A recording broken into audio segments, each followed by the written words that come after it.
Humanity's quest for space exploration had always been driven by the thirst for knowledge and the hope of encountering life beyond Earth.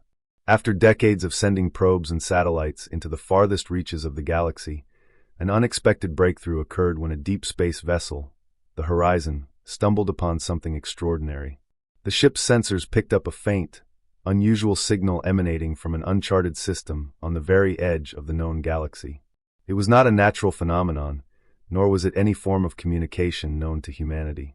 The data suggested a massive structure, something far beyond any human-made technology. The Horizon was redirected, and after weeks of travel, the crew arrived at the source of the signal. What they found was beyond even the wildest dreams of the most seasoned explorers. Orbiting a desolate, rocky planet was a ship, an enormous, ancient, alien vessel. It was unlike anything the crew had ever seen, its sleek, almost organic design evoking both awe and unease. The ship was silent, its surface covered in strange, intricate symbols that pulsed with an eerie glow.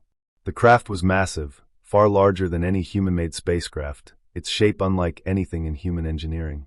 It seemed to float in place, as if suspended by some unknown force, untouched by time or the ravages of space. The Horizon's captain, Elara Owens, ordered a team of the best astronauts and scientists to investigate. They carefully approached the vessel, their hearts pounding with a mixture of fear and excitement. The crew couldn't fathom the enormity of what they were about to face. The ship's design was so alien that even its texture defied categorization, smooth yet almost liquid in its appearance, shifting subtly as though it was alive.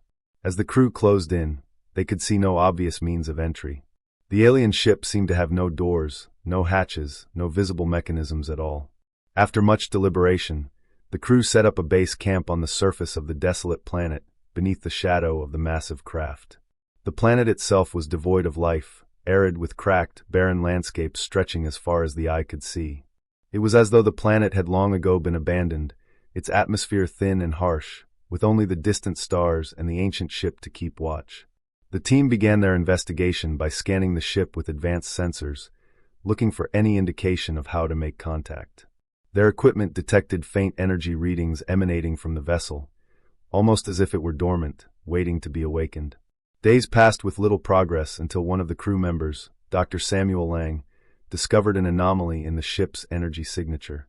It was a small, hidden opening in the hull, almost invisible to the naked eye. It pulsed faintly, as if reacting to their presence. After extensive testing, the crew managed to access the opening, and with a mix of fear and anticipation, they stepped inside. The interior of the alien ship was like nothing they had ever imagined. The walls were smooth and transparent, glowing with an otherworldly light. The air was thick with a strange, metallic scent, and the silence inside was deafening. The architecture appeared to be a fusion of organic and mechanical elements, as though the ship itself was a living organism. The corridors were vast, stretching endlessly in every direction, each room seemingly designed for an unknown purpose. There were no signs of any alien life, no bodies, no crew, just the vast emptiness of the ship. Yet, the feeling that they were not alone lingered in the air, oppressive and unnerving. As they ventured deeper into the ship, the crew discovered a central chamber, a massive, spherical room filled with a strange, pulsating energy source at its core. The energy radiated with an intensity that made their sensors crackle, and the air itself seemed to shimmer with power. The walls of the chamber were lined with what appeared to be control panels, covered in the same alien symbols that adorned the ship's exterior. The panels glowed faintly, and as the team approached, they were drawn to the symbols, feeling an inexplicable pull toward them. Dr. Lang, the leading xenobiologist, took a deep breath and placed his hand on one of the panels. Almost immediately, the symbols began to shift and rearrange, glowing brighter. A low hum filled the chamber, and the ship seemed to stir as if awakening from a long slumber. Then, as though responding to their touch, a projection flickered to life in the center of the room. It was an image, an alien race, tall and ethereal, their forms shifting as if made of light. The beings appeared to be communicating, their gestures fluid and elegant, but their language was incomprehensible to the humans. The crew watched in stunned silence, unable to decipher the message, but the image was followed by a series of pulses of light, and then the entire ship seemed to respond. The walls trembled, and the ship's once dormant systems began to power up.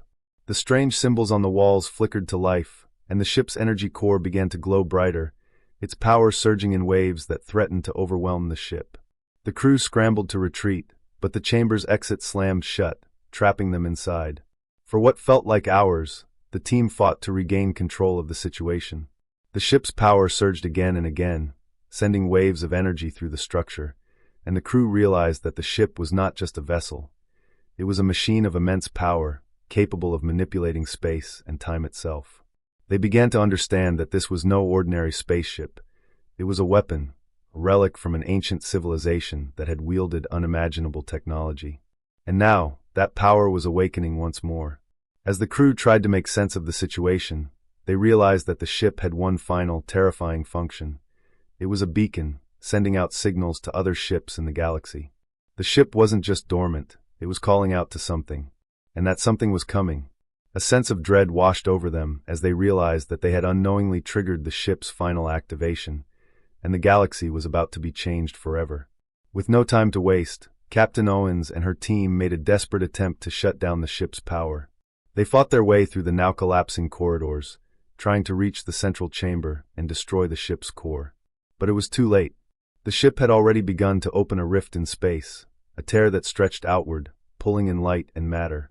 The very fabric of reality itself seemed to warp and twist, as if the ship's power was destabilizing the space around it.